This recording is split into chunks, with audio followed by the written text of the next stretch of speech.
Nesse vídeo vamos falar sobre os capítulos 12 e 13 de 2 Samuel. Como o serviço de um profeta é difícil. Natã era profeta. Já vimos que quando Davi queria fazer uma casa para Deus, o profeta falou por si mesmo: vai, ótima ideia, que bom, que coisa maravilhosa que você está pensando, vai em frente. E aí Deus pega o profeta de noite e fala com ele: não é isso que eu penso não, você vai falar com Davi que não vai fazer uma casa e eu vou fazer uma casa para ele. Então uma das coisas mais importantes de um profeta é saber quando se diferenciar entre o que ele pensa e o que Deus pensa. O profeta pode falar por si mesmo, da sua cabeça, e pode falar ouvindo de Deus. É muito importante que a gente saiba diferenciar isso. Samuel amava Saul, orou a noite toda, chorou a noite toda por Saul, mas quando Deus mandou ele falar duro com Saul, ele falava. Então assim, a gente tem que saber separar entre o que nós pensamos e o que Deus pensa. E aí Natã é enviado por Deus para acusar Davi do seu pecado, para avisar que Deus não estava bem com ele. Que tarefa difícil. O rei tinha poder de vida e morte, podia matar ele, podia prender ele, podia não receber nada dele. E Deus ensina para Natã como abordar o assunto. Ele vai contar um caso. E como Davi era uma pessoa justa, ele fala de um rico que pegou a única ovelhinha queridinha de um pobre e sacrificou, matou, roubou do vizinho pobre para dar ao viajante. E Davi fica nervoso e fala assim: quem é o cara que fez isso? Tem que ser morto. Aí Natã preparou o terreno com essa história e aponta o dedo: você é esse cara. Pegou Davi. E Davi era humilde, Davi era uma pessoa que eu via dizer. E foi nessa hora, só nessa hora que caiu a ficha do que ele tinha feito. Ele pensou que era o crime perfeito, pensou que ninguém sabia, pois Deus sabia e contou para Natã. E Natã falou com ele. E isso aqui é uma coisa que a gente precisa pensar muito. Como que Davi, que amava a Deus, podia ficar mais de um ano tendo feito isso e nem se tocar que estava em pecado? A gente é cego para a gente mesmo. A gente não consegue enxergar os próprios erros. Nós somos cegos, por isso que é possível, respondendo a pergunta do último vídeo, nós podemos ser sinceros, amar a Deus, servir a Deus, mas a gente não consegue muitas vezes enxergar os próprios erros. Sabe o que conserta isso? A palavra de um profeta, a palavra de Deus, a palavra chegando para nós. E aí Davi ficou horrorizado com ele mesmo e escreveu o Salmo 51. Depois você pode ler. O Salmo 51 é a oração perfeita de uma pessoa arrependida.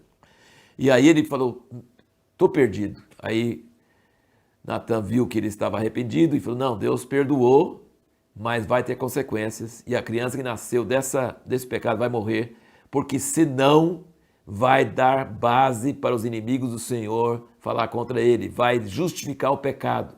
E aí o que Davi faz? Davi se prostra diante de Deus em jejum e oração pela vida da criança. Deus tinha falado que não podia salvar a criança, que isso ia dar argumentos para os inimigos de Deus, que não pode abençoar o fruto de uma ação tão pecaminosa como aquilo que Davi fez. Mas Davi tinha uma grande confiança na misericórdia de Deus. Ele falou: quem sabe Deus vai se tocar com meu arrependimento, meu choro, meu jejum, e ele vai mudar de ideia. E Deus não podia mudar de ideia nesse caso de jeito nenhum, porque senão seria abonar mesmo o pecado, não podia dar certo.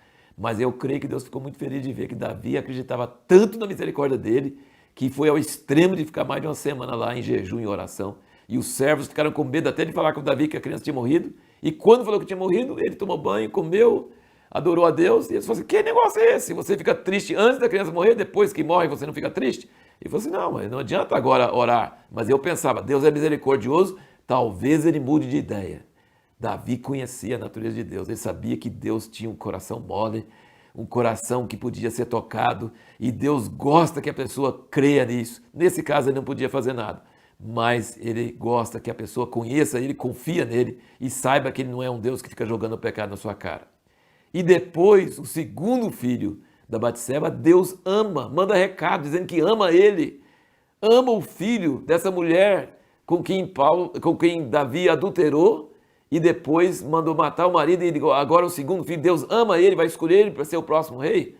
mostra que Deus é politicamente incorreto. Ele jamais podia abençoar isso. Mas Deus é diferente do que nós pensamos. Só que agora vamos fazer uma consideração muito importante. Preste atenção. O pecado tem consequências. Não adianta falar, não, Deus me perdoou, estou arrependido. Vai ter consequências. Davi passou quase metade da vida dele fugindo de um inimigo que era Saul. Agora ele vai passar quase o resto da vida dele fugindo de problemas dentro da casa dele. O resto desse livro de 2 Samuel vai nos falar sobre isso. Ele tinha escapado de Saul, agora estava em paz, agora ele vai passar o resto da vida dele fugindo da espada do próprio filho. Vocês vão acompanhar nos próximos capítulos. Então o pecado pode ser perdoado, Deus pode perdoar, Deus pode até abençoar o segundo filho, que realmente não era fruto de adultério, mas é fruto de um casamento, mas um casamento feito em quais condições. Mas ele falou, a espada nunca vai sair da sua casa e vai suscitar mal dentro da sua própria casa. E aí nós vamos acompanhar o que aconteceu. Então, se você crê em Jesus, se você ama Jesus, você não vai para o inferno. Deus não vai te mandar para o inferno. Jesus levou o seu castigo. Mas se você cometer pecados, Deus pode te perdoar se você estiver arrependido e não vai te mandar para o inferno, mas Ele pode mandar consequências gravíssimas. Perdoado, mas você vai colher o que você plantou. É isso que a gente aprende na vida de Davi.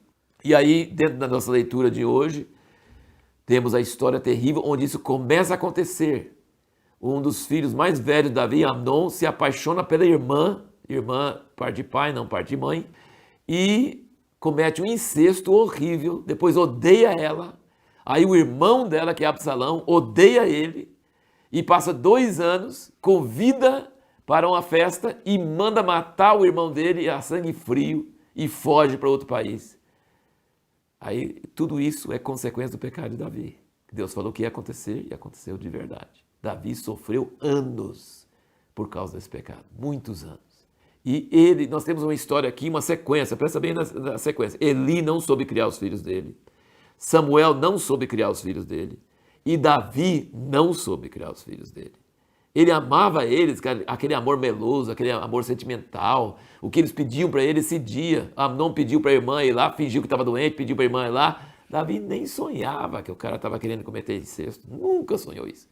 Depois, ele não fez nada com Amnon, por ter feito isso. E aí ele não sabe que Absalão odeia Amnon e quer matar ele.